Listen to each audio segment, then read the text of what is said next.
For those of you who don't know me, my name is Bloye and I am Senior Executive here at Sarcoidosis UK, working very closely with our trustees and with Eva and Mary in the office. I've only been here 18 months, and in that time, I've been impressed by the commitment shown by our office team, our nurses, and the volunteers all over the country. And not to forget our trustees who give up their time to give us the leadership steer we actually need. I think we're really lucky to have such a great team.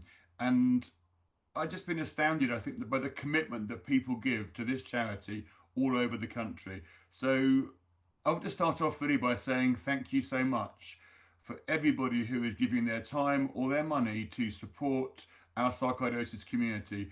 As Eva says, we cannot do this without you, and you really are wonderful. So thank you very much. Before I move on to our next session, which will be with Professor Simon Hart and Nick Hirani, I want to talk a few minutes about some of the things we've done recently and some of our plans for the future. You know, it's quite amazing that in 2 years' time, we will be 30 years old. That's a massive milestone, and we've come a long way, but we're now putting our plans together for the future, and I will tell you some of those in a few minutes. But before I do that, I'd like to just answer one question that comes up a lot, but has absolutely nothing to do with sarcoidosis. You're here today on Zoom, and we always get asked why we need you to register in advance. Why can't we just publish the Zoom details online? It's a really good question, and it gets asked almost every patient day, so let's cover it now. I wish we could just publish that link. It would make life so much easier for us. But it actually comes down to licensing, as Zoom charges us for events like this based on the expected number of attendees. We always buy more than we need because people may turn up at the last minute, but we need to know roughly how many to expect so we don't pay too much. Unfortunately, the way Zoom works, if we do exceed the number we've paid for, it then gets very, very expensive and we have to pay per user to let them in or buy a bigger license while we're actually live, which is never a good idea. I hope that makes sense, and I do promise we're honestly not trying to be awkward, but we are trying to save our money. So a few moments ago, I mentioned our longer term planning. We have done a survey every couple of years to get a better understanding of how what we do fits with the needs of patients and supporters. We know there are many of you out there interacting with social media, but we only get to speak to a very few of you directly, often only if you call the helpline or come to one of the regional support groups. We're trying to get out a bit more now, meet people where we possibly can, and we will continue doing that. And I know everyone seems to do a survey these days. I was actually emailed only yesterday about my cappuccino at Costa at the weekend. It was fine, don't worry. Now you'll have seen our Have Your Say posts on social media and even in the screen messages during the break just now. If you can spare just 5 minutes to fill out this year's survey, it really will make a difference. It's totally anonymous, but it will help us focus on what is important to you. We think we know what you need and what you want, but unless you tell us, we will never know. So as we head into the future, the patient voice is so important to us. So please spare that time, answer those questions, and we can really use that to build a strategic plan for the future. Now, we know that awareness is crucial to the early diagnosis of sarcoidosis. 2.5 years ago, we received a very generous donation to produce an e-learning training course for GPs, which we did in association with the Royal College of General Practitioners. And the aim was to give a refresher training to GPs or even initial training for those whose medical schooling didn't have much of a focus on the disease. It's a fully accredited course that gives a GP half a credit in their continuing professional development for about half an hour's online study. We think it's a very valuable course and feedback has been very positive. The challenge though is how do you reach a GP who is inundated with marketing material and our letter or email will so easily get lost?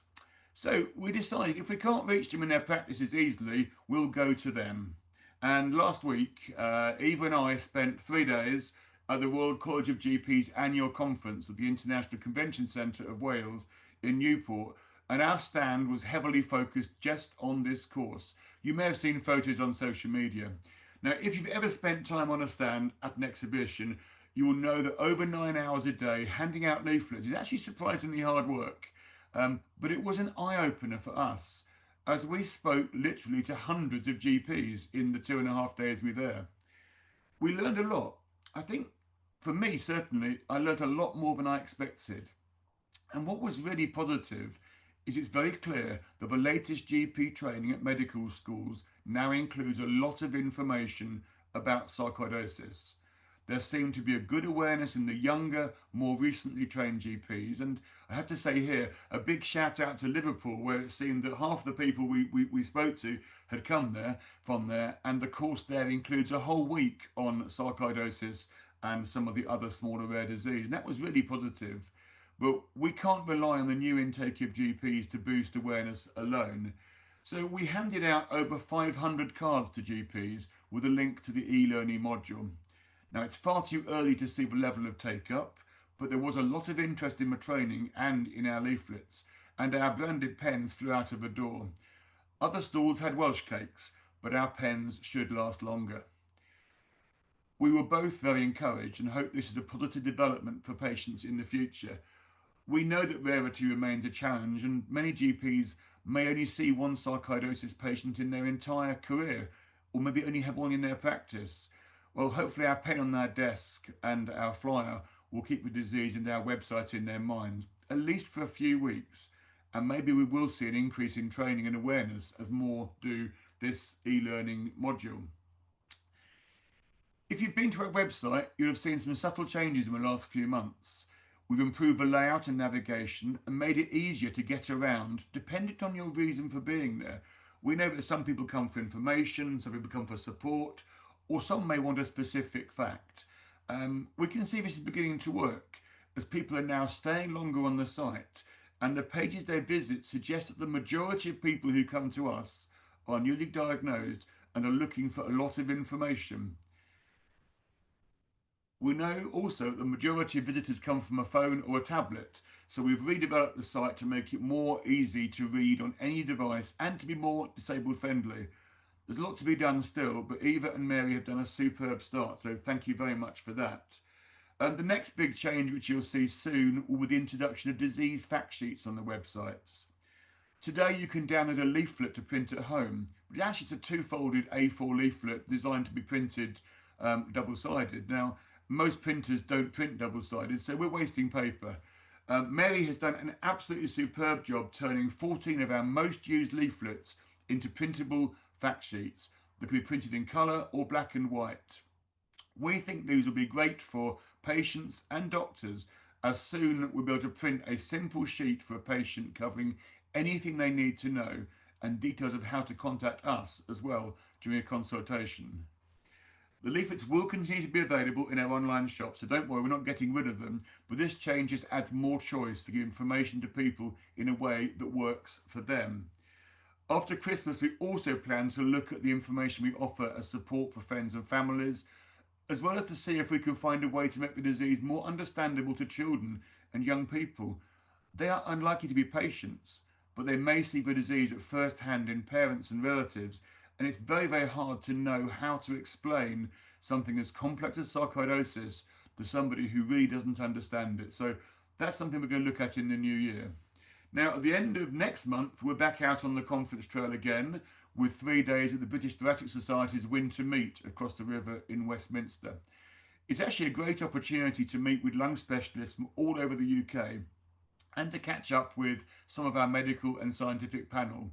We had a great few days last year, and I hope this visit is as good. Exhibitions take a lot of time, but face-to-face conversations are so important in getting our awareness message out. We've also expanded our support groups in the last few months, with the Isle of Man and Cambridge being the most recent groups to join us. I know there are more areas that need to be covered, and I hope we will be able to fill some more geographical gaps in the next few months. We're probably going to start with Zoom groups, but with the aim then of finding a local leader who can take them face to face when they feel ready, with whatever support they need. It would be great if we could get to the point in the future when anyone who needs support from us can get it in a way that works for them, whether online, by phone, or face to face.